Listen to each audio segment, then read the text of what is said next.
आप पूछ रहे हैं कि मन की दुविधा है कि टीवी तथा मोबाइल पर भजन प्रवचन मानस पाठ आदि तो काफी लंबे समय तक सुन पाते हैं, पर जब जप में बैठते हैं तो अधिक समय एकांत। ये प्रारंभिक तो ठीक है, प्रारंभिक जो एकदम संसार से भगवान की तरफ चलना चाहता है तो आप रामानंद सागर जी की रामायण देख लो, महाभारत देख लो, ये थोड़ा भाव के लिए, लेकिन आध्यात्मिक प्रकाश के लिए साधना करनी पड़ेगी।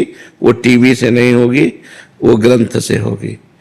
हम रामचरितमानस का स्वाध्याय करें स्वयं, उसका अर्थ पढ़ें स्वयं, चिंतन करें स्वयं, सिया राम नाम जप करें स्वयं, साधना करें स्वयं, तब वो आत्मस्वरूप। टीवी के दर्शन से खास परिवर्तन नहीं होने वाला।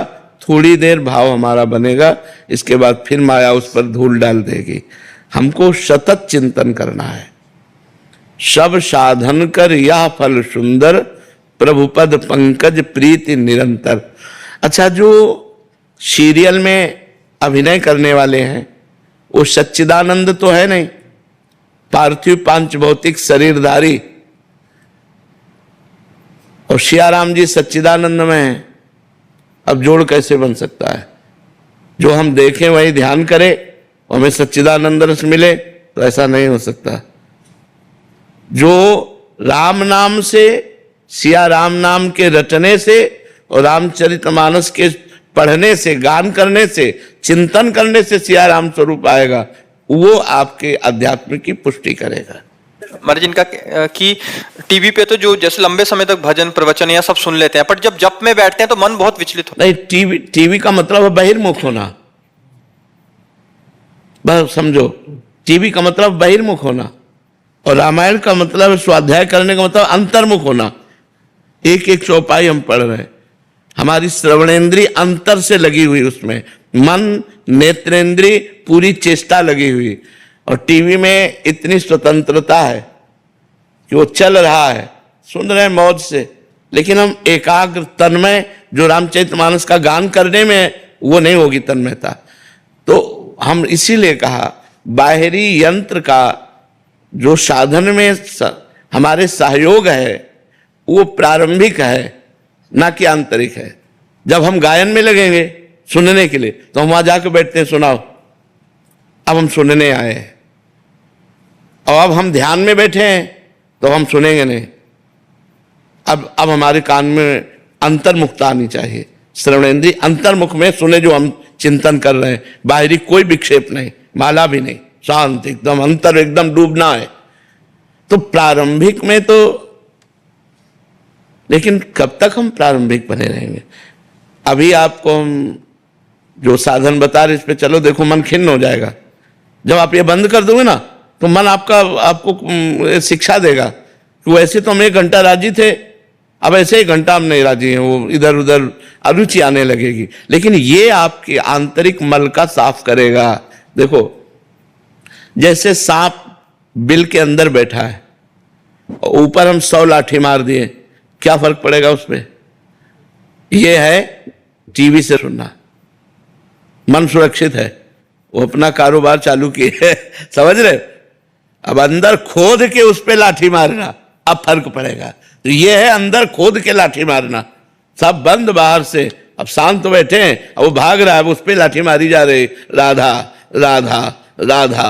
अब नहीं हमें नहीं, जब राधा, भूत भविष्य की बातें, गंदी बातें, न जाने क्या क्या प्रपंच, वो सब नष्ट करना है हमको अंदर का।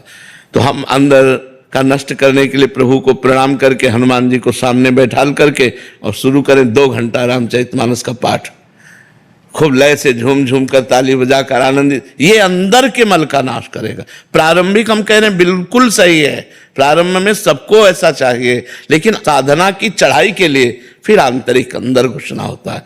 यहां तक अंदर घुसना होता है कि शरीर की भी शुद्ध ना रह जाए। बाहर टीवी और टेप ट्रांजिस्टर तो बात जाने दो, शरीर की भी शुद्ध न रह जाए कि मैं साधना कर रहा हूं, ये भी शुद्ध न रह जाए। इष्टाकार वृत्ति, केवल भगवान। तो वहां तक पहुंचने के लिए हमको, अगर हम प्रारंभिक हैं तो थोड़ा सहयोग लेते रहें, लेकिन थोड़ा समय हम एकांतिक भी दें, जिससे हमारी अंतर्मुखता बढ़नी चाहिए। मर जी, हम सब साधकों का भी प्रश्न है कि मर जी सेवा में मन लग जाएगा, बाहर के किसी भी सुनने में, वाणी पाठ, इसमें सब जगह, बट जो वो अंदर वाला सिस्टम शुरू होता है महाराज जी, जो मुख्य है, जहां से सारा काम बनना है, तो महाराज जी उसमें बहुत ही मन भागता है महाराज जी, इधर जा रहा है उधर जा रहा है, उसी समय सारे काम उसको याद आते हैं, उसी समय सारे इंपॉर्टेंट, सारे ये बहुत जरूरी है, इससे भी जरूरी है, ऐसा भी प्रतीत करा देता है महाराज जी। लेकिन हमको समय, कुछ समय एकांते सुखमास्यताम अथा तो ब्रह्म जिज्ञासा, कुछ समय हमें एकांत देना चाहिए, अपने अंदर की देखना। देखो, जब तक आपका स्वप्न पवित्र नहीं होगा, स्वभाव नहीं बदलेगा, आपका सहज चिंतन भगवदाकार नहीं होगा, तब तक बात नहीं बनी। हमारी स्थूल साधना का प्रभाव सूक्ष्म शरीर पर जब पड़ेगा तो स्वप्न सात्विक आने लगेंगे, अच्छे आने लगेंगे कि हम आज गंगा स्नान करने गए, आज वृंदावन गए, आज हम एकांतिक में बैठे थे, आज हमारे पास अमुक संत आए, अमुक मंदिर, ये मतलब भागवतिकता आने लगेगी और स्वभाव आपका परिवर्तन होने लगेगा। ये टीवी से नहीं होगा, ये उपासना से होगा। उपासना करना है। अब जैसे बहुत से लोग माला ले लिए और टीवी चलाए, लाभ नहीं है, क्योंकि जो अंदर मार पड़नी चाहिए वो नहीं पड़ेगी। आप देख लो, टीवी भी चल रहा है, माला भी चल रहा है, और जरा बंद करो टीवी और सुनो जो तुम माला में चला रहे हो।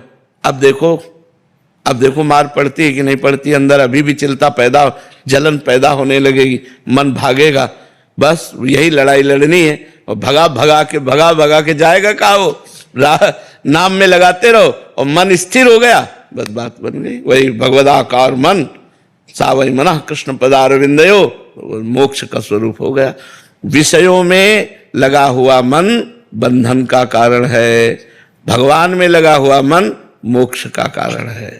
जब हम किसी नाम मंत्र में कई घंटे अपनी वृत्ति लगाते हैं, तब वृत्तियां हमारी पवित्र होती हैं।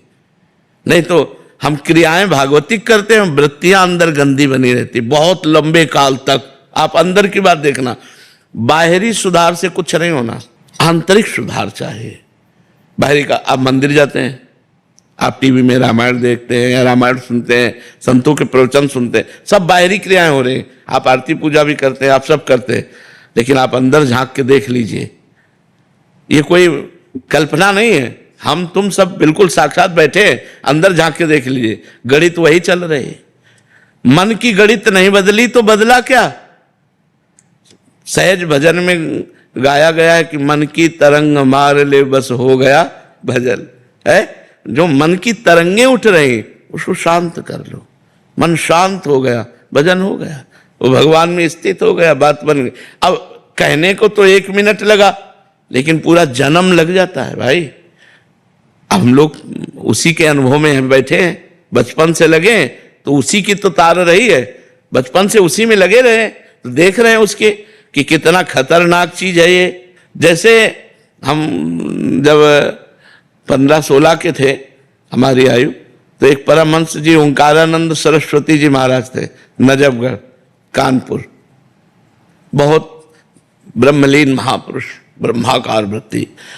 तो बहुत हंसे हमें देखकर साधु वेश में, पहले से घर जाया करते थे। तो उनका बच्चा बाबा जी बन गए, संत बन गए। कहा महाराज जी, खूब ठाका मार के हंसे, मतलब वो ब्रह्मानंद में रहते थे। बहुत अच्छा, बहुत अच्छा, पर बच्चा मन को संभालना बड़ा कठिन है। उन्होंने बताया था, वेश परिवर्तन कर लेना तो सरल है, मन को संभालना बड़ा कठिन है। जी माँ, बड़े बड़े महापुरुषों का संग हुआ तो उनके सामने बोला नहीं जाता, केवल चुपचाप सुना जाता है। जैसे पानी पिया, प्यास लगी हो ना तो पौशाला में बातें नहीं की जाती, पानी पिया जाता है। तो ऐसे संत गुरुजन महापुरुषों के सामने चतुर वही है जो चुपचाप एकटक उनके चेहरे की तरफ देखते हुए उनकी बातों का पान कर रहा है। तो उनका है जैसे बंदर सांप को पकड़ लेता है और उसके फण को वृक्ष में रगड़ता है, फिर देखता है, अगर सूं हुई तो फिर रगड़ता है, फिर देखा तनिक भी श्वास चल रही, तो जब तक श्वास चलती तब तक वो रगड़ता रहता है। ऐसे ही तनिक भी विषय स्फुरण हो तो समझ लेना खतरा है, मन खतरे में पहुंचा देगा। हमें दो बातें उपदेश की थी, एक ये और दूसरी कही थी बेटा साधु का स्वभाव, बोले जैसे कुत्ते को रोटी डालो आ जाएगा, डंडा दिखाओ हट जाएगा, फिर रोटी डालो फिर आ जाएगा, उसको कोई मान अपमान से मतलब नहीं है। ऐसी स्थिति साधु की होनी चाहिए। बुलाया और डांट दिया, फिर चल दिया, फिर बुलाया बाबा आ जा, और फिर दबका दिया, ऐसे कई बार बुलाए तो हर बार बुलाने पे पहुंच जाए तो इसका मतलब इसने अभिमान को जीत लिया है।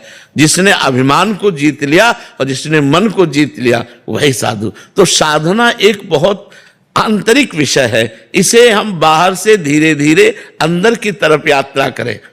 असतो मां सद्गमय, तमसो मां ज्योतिर्गमय, मृत्युर्मां अमृतम गमय, तभी हम उस रस को प्राप्त कर पाए। अरे जी एक प्रार्थना और थी, जैसे आपने यहाँ हम सब साधकों के लिए सुबह 1 घंटे का नियम और शाम को 1 घंटे का सामूहिक बैठने का बनाया है। बहुत शिष्य हैं जो आपकी बातों का अनुसरण करते हैं। जैसे आपने बोला कि 11 माला मंत्र की करनी है, इतना वाणी पाठ करना है, ये नाम जप करना है, तो सब कहीं ना कहीं करते हैं महाराज जी। अगर आप महाराज जी आधे घंटे का भी भले नियम दे देंगे कि आधा घंटा बैठिए और उस समय बैठ के कीजिए। महाराज जी हम चलते फिरते 11 माला कर देते हैं, सोफा पे बैठे हैं, टीवी चल रहा है कर देते हैं, क्योंकि आपकी आज्ञा का पालन। तो जो वास्तविकता में बात बननी है महाराज जी, अभी पता लग रहा है महाराज जी, हम भी सब बैठ रहे हैं तो हम पता लग रहा है कि बात तो यही बननी है, सारा तो खेल यहीं का है। तो महाराज जी अगर आप आधे घंटे का या 15 मिनट का या जैसे आपको उचित लगे, हाँ, एक नियम। नहीं, वैसे तो शास्त्रीय आज्ञा 2 घड़ी की है, 1 घड़ी 24 मिनट कहते हैं।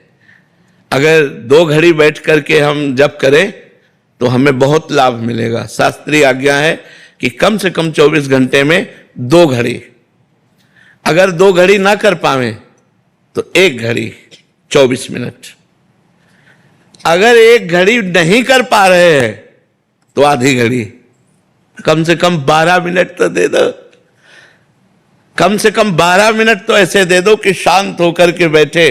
वैसे 24 घंटे में अगर 24 मिनट दे दे तो धन्यवाद है, और अगर 48 मिनट करता है तब तो वो बहुत अच्छी बात है, बड़ा अच्छा साधक बन जाएगा। एकांत में शांत बैठ करके भगवान नाम में, राधा नाम में अपनी चित्तवृत्ति को जोड़ना। अगर आपके पास बिल्कुल समय नहीं है तो 1 घड़ी तो 24 मिनट, फिर बोले उतना भी नहीं तो आप आधी घड़ी से शुरू करो। मतलब महापुरुषों ने कहा 1 घड़ी आधी घड़ी, आधी में पुण्य आदि, तुलसी संगत साधु की हरे कोटि अपराध। तो अगर हम 1 घड़ी 24 मिनट वाला हमें बहुत सहज लगता है, पर जिसका बिल्कुल भाव नहीं बना है तो 12 मिनट तो कर ही सकता है यार। कि 12 मिनट बाबा ने कहा 12 मिनट बैठ करके राधा राधा राधा ध्यान पूर्वक नाम जप करना, इससे बहुत लाभ प्राप्त होगा। वैसे 2 घड़ी 48 मिनट मतलब लगभग थोड़ा ही कम नहीं तो 1 घंटा पहुंच जाता है जाके। 12 मिनट की कमी होती नहीं तो 1 घंटा, 1 घंटा हम लोग बैठते हैं जाकर के शाम के 4:45 से 5:15 बजे तक, और सुबह 6:15 से 7:15। हाँ 2 घंटे का समय। सब साधना करते हैं अपने अपने, पर सामूहिक रूप से हम जप के लिए अनुष्ठान दिए हैं तो उसमें हम भी बैठते हैं जाकर के। शाम वाले में, सुबह वाले में तो इसमें समय जाता है, शाम वाले में बैठते हैं। ऐसे एकांतिक समय निकालना चाहिए। हमारा जो शास्त्रीय सिद्धांत है एकांते सुख मास्यताम, सुख पूर्वक आसन में एकांत में बैठकर भगवान के नाम का, रूप का, लीला का चिंतन करना। तो लीला चिंतन तो बहुत आगे की बात है, रूप चिंतन भी बहुत आगे की बात, अभी नाम चिंतन में लगना चाहिए। महाराज जी वृंदावन में ठाकुर जी की कृपा से नाम और मंत्र जप अच्छे से होता है, लेकिन जैसे ही शहर, मत कहो, कहने से ठीक नहीं रहता, डर लगता है। तो आप किसका प्रश्न है? ये कह रहे वृंदावन में तो होता है, पर जैसे अपने शहर जाते हैं तो पूरा भजन रुक जाता है। पर वृंदावन में भी अच्छा भजन होता है, ऐसा मत कहो। भजन को बहुत छुपा के रखो। हाँ ये जैसा है कि जैसा वृंदावन में होता है वैसा बाहर नहीं होता है, ऐसा हम प्रश्न कर सकते हैं। लेकिन वृंदावन में अच्छा भजन होता है ऐसा हम ना कहें, उससे डर लगता है कि कहीं रुक न जाए, कहीं हम आए और विघ्न पड़ जाए। ये हमारे अनुभव की बात है कि जहां हमने सोचा अब अच्छा हो रहा है वही फिर विघ्न शुरू हो जाते हैं। तो इसलिए भगवान से प्रार्थना करो कि जैसा यहाँ भजन होता है वहां सा बाहर इसलिए नहीं हो पाता कि बाहर हमें वातावरण नहीं मिलता ना। यहाँ तो भागवतिक वातावरण है, कण कण सब प्रियाजू की चरण रज है, गोपियों के आंसुओं से भींगी हुई ये भूमि है, वृंदावन जैसा वृंदावन ही है। तो अब बाहर हमको दृश्य, वायु, वातावरण ये सब रजोगुणी मिलता है, रजोगुणी तमोगुणी, राजसिक तामसिक। लेकिन यदि हम अपने हृदय से भगवान को स्मरण करें तो जैसा वृंदावन में भजन होता है वैसा बाहर भी हो सकता है, क्योंकि भगवान तो सर्वत्र है ना। कोई ऐसी जगह नहीं जहां हमारे भगवान ना हो, सब जगह भगवान है। तो जहां आप रह रहे हो वहां भी भगवान है, सब समय भगवान है। तो जिस समय आप वहां हो उस समय भी भगवान है।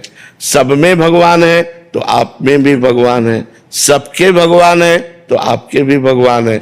हम अगर इस सिद्धांत को देखें तो हमारे हृदय में भजन चलने लगे। लेकिन है कठिन, क्योंकि अभी नए नए जब हम भजन में लगते हैं तो हमको प्रोत्साहन के लिए वायुमंडल चाहिए। अगर हमारे अगल बगल वाला या जहां हम बैठते हैं या जिस ऑफिस में जाते हैं या जिस दृश्य को देखते हैं वो भागवतिक होता है तो हमारा भजन बढ़ता है, और अगर राजसिक होता है तो हमारा मन भी वैसे ही होने लगता है। लेकिन यदि नाम हम पकड़ लें, जिद्दी स्वभाव, इसीलिए हम कहते हैं इसे हट करके जपना होगा, इसे जिद्दी स्वभाव पे लागना होगा। मुझे भजन करना है, बस राधा राधा राधा, फिर धीरे धीरे प्रभाव नष्ट हो जाएगा, फिर एक जैसा होने लगेगा। पर वृंदावन जैसा तो वृंदावन ही है, वृंदावन जैसा तो क्योंकि इस भूमि का प्रभाव है। और जगह भजन को पकड़ना पड़ता है और यहां भजन आपको पकड़ेगा। यहां भजन गहे फिरे बाह, यहां चलत फिरत सुनियत यह है श्री राधा वल्लभ लाल। यहाँ तो जिधर देखो राधे राधे राधा राधा, माला लिए देखो। और हमको भी स्मृति आ गई, मान लो हम भूले हुए हैं, सामने देखा वो माला जप रहा है तो हमारे अंदर भी भगवत स्मृति आ गई। लेकिन बाहर देख रहे हैं, सामने संसारिकता है तो वो लुभायमान करती है। ये माया का आकर्षण होता है। जहाँ जैसे लोग होते हैं, जैसा वातावरण होता है, वैसा हमारे हृदय पर प्रभाव पड़ता है। अभी हृदय केवल मायामय है, भागवतिक थोड़ी हो गया है। तो इसलिए हमें प्रयास करना चाहिए हठ पूर्वक नाम जप करने का। यहाँ तो स्वाभाविक चलेगा, यहाँ तो अगर थोड़ा सावधान रहो, अपराध न बने तो स्वाभाविक भजन गए फिर वहां। और देश के बसत ही घटत भजन की बात, और वृंदावन में स्वार्थ उलटी भजन हो जात। स्वार्थ के लिए जा रहे हो आप बाजार सब्जी लेने, अब एक वैष्णव के दर्शन हो गए, बोले कहाँ सब्जी मंडी है? बोले बिहारी जी के बगल में है, राधा वल्लभ जी के बगल, भगवान नाम है। यहाँ के पूरा वृंदावन भागवतिक है, तो यहाँ जो सुनो सब भागवतिक, जो देखो सब। आप सहज में चलो तो 50 संतों के दर्शन हो जाएंगे, 50 वैष्णवों के दर्शन हो जाएंगे। गृहस्थ है, माला लिए है, नाम जप कर रहे, हमको भी राधा राधा स्मरण में आता है। यहाँ का वायुमंडल राधा राधा बोलता है। अगर हमारा पवित्र हृदय हो जाए तो सुनाई देगा, पत्ते की खरक से यहाँ राधा राधा बोलता है। यहाँ वृंदावन के वृक्ष को मरम न जाने कोई, डाल डाल यहाँ पात पात में राधे राधे हो, ये परम धाम है ना। तो यहाँ की समानता तो कहीं हो नहीं सकती, पर हमको नाम नहीं छोड़ना चाहिए। हम कहीं भी हो, हमें जबरदस्ती नाम को पकड़े रहना चाहिए, नाम को चलाना चाहिए, तो हमारा समय और जीवन दोनों सार्थक हो जाएगा।